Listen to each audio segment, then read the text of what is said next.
बस उसी वचन को मैं निभाते चला रहा जो अपने पूज्य बाबूजी को दिया। और देखिए, मन में सिर्फ सेवा करना है, और इसी उद्देश्य से मैंने सेवा करते करते, भाई सड़क बना दो, बिजली लगवा दो, यहाँ पे सामुदायिक भवन बना दो, तय प्रवेश द्वार बनवा दो, यहाँ पानी की टंकी बनवा दो, हैंडपंप लगवा दो, स्कूल खुला दो, अस्पताल बना दो, कॉलेज बनवा दो, सड़क बना दो, बाईपास बना दो, ITI खुलवा दो। यह सब तो कर ही रहा हूँ और करते ही जा रहा हूँ।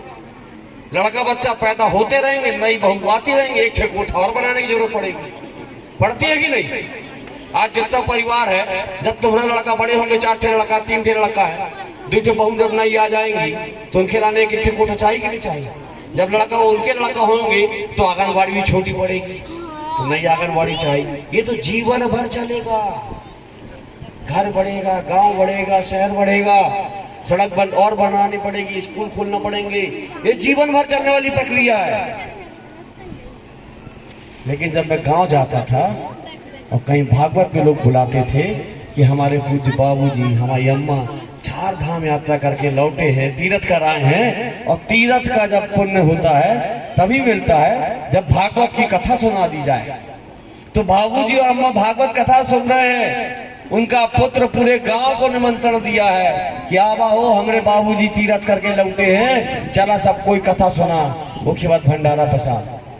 पता नहीं कितने बूढ़े माँ बाप, कितनी माएँ, कितने बुजुर्ग ये सपना देखते रहते थे कि ये देखो, इनके माता पिता तीर्थ कराए, 4 धाम कराए। काश इनके जैसा लड़का हमारे पास भी होता जो हम तीर्थ करा देता। काश हमारे पास भी पैसा होता कि हम भी तीर्थ कर लेते। अपन लोग सनातन में पैदा हुए, और आप लोग तो वो केवट समाज के लोग हो, वो निषाद माझी समाज के लोग हो। जिस ईश्वर ने हम सबको जन्म दिया, और जो ईश्वर हम आप सबको भव सागर पार कराता है, आप तो वो समाज हो जो स्वयं भगवान श्री राम स्वरूप ईश्वर को पार लगाए गंगा। एक केवट राज ने ही गंगा पार लगाया। हम तो ब्राह्मण विप्र समाज के पुत्र हैं। हम तो चरण में लेटे रहते राम जी के कि हमें पार लगा दो राम, हे प्रभु हमसे अच्छे कार्य कराओ, हमारी जीवन नैया को पार लगाओ। हम राम जी के चक्कर में पड़े रहते हैं, और आप केवट समाज के लोग भगवान श्री राम को गंगा पार लगाते हो। तो आप सबको प्रणाम करता हूँ। पर्वत पे बद्रीनाथ जी का एक विशाल मंदिर हो, यहाँ पे जगन्नाथपुरी का विशाल मंदिर हो, यहाँ रामेश्वर धाम बने, और यहीं द्वारकाधीश विराजित हो, यहीं कृष्ण जी की विराट मूर्ति लगे, यहीं राम राजा सरकार अयोध्या का मंदिर बने, इतई जंगल के अंदर सबरी माता बैठे, और इतई गंगा मैया हमारी महानदी और कटनी नदी के संगम में घाट पे भगवान निषाद राज की विशाल मूर्ति खड़ी हो धातु की। यही सारे धाम हो जाएं, यही सारे तीर्थ हो जाएं, हर गरीब भी दर्शन कर ले, हर निशक्त भी दर्शन कर ले, बस यही भाव रहा। और एक बार ये हमारा पूरा हो गया, आप जी मान लेना, आपको जीवन में जो भारत बहुत बड़ा है, एक जीवन काल कम पड़ जाता है। कश्मीर से लेके कन्याकुमारी तक, और गुजरात से लेके, और आप चले जाओ हाँ अरुणाचल प्रदेश तक। इतना बड़ा भारत, इतने बड़े देवी देवताओं के देवालय, जीवन काल में नहीं घूम पाते लोग। तो यही 12 ज्योतिर्लिंग भी बना दो, यही 9 देवियों का स्थान दे दो। और जब ये सारे देवी देवताओं को स्थान दे रहे थे हम, तो हमने बोला कि जो हम सबको भव सागर पार कराते हैं, उनको गंगा सागर पार कराने वाले निषाद राज को छोड़ूंगा तो ये बड़ी भ्रष्टता हो जाएगी, पूर्णता होगी नहीं हरि हर की। क्योंकि हरि और हर का तीर्थ तभी पूर्ण होगा जब निषाद राज भी बैठेंगे हमारे घाट। भैया समझा करो ना, तुम्हारे हमारा लय भी बिगाड़ देते हो। हम बोलते क्या हमको बिसरवा देते हो, और सबको इतने एक भी ऐसा न बैठा हो जो संजू भैया को न चीनत हो। अब जय हो या जिंदाबाद हो, ये सब अलग है। तो मेरा ये निवेदन है, ये निषाद राज जी की मूर्ति यहाँ पे धातु की लगने वाली है। हजारों साल तक उस मूर्ति को कुछ नहीं, हजारों साल। ठीक है, मेरे पास पैसा है, साधन है, संसाधन है, सामर्थ्य है, इसका ये मतलब थोड़ी ना क्या पूरा का पूरा पुण्य मैं अकेले खा जाऊं। सच्चा पुण्य वही होता है जो मिल बांट के बांटा जाए। पुण्य सबको मिलना चाहिए। ये गरीब आदमी खड़ा है, ये क्या पुण्य का हकदार नहीं है? वो कक्का हमारे गमछा बांधे बैठे, लगभग 80 साल की उम्र होगी। का नाम उनका सीता शरण। ये भी पूरा जीवन काट लिए, अब ये भी अपने बैराग की दुनिया में आ गए। काश इनका भी थोड़ा पैसा लग जाए इसमें। मैं इसीलिए आज ये भूमि पूजन के अवसर पर आप सबसे आग्रह कर रहा हूं, हाथ जोड़कर। कहां जाएगा गांव घर का, परिवार का? ये रिश्ता जीवन भर का है।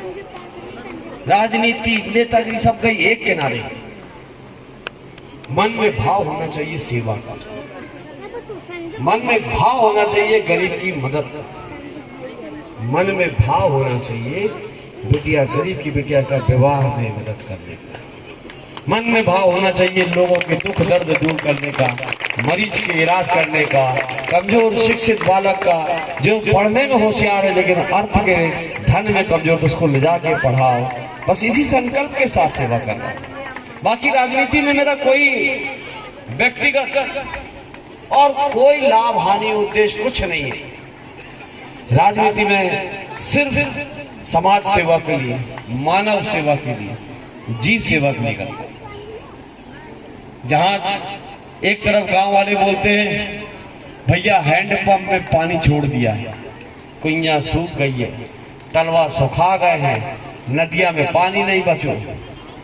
गांव में 2 किलोमीटर से पानी लाना पड़ता है। अगर अपन उस गांव में भी पानी की व्यवस्था करते हैं तो आप बिरूली चले जाओ, कटनी चले जाओ, जबलपुर चले जाओ, भोपाल चले जाओ, दिल्ली चले जाओ, जहां जहां हमारे घर है, आपको सारे घरों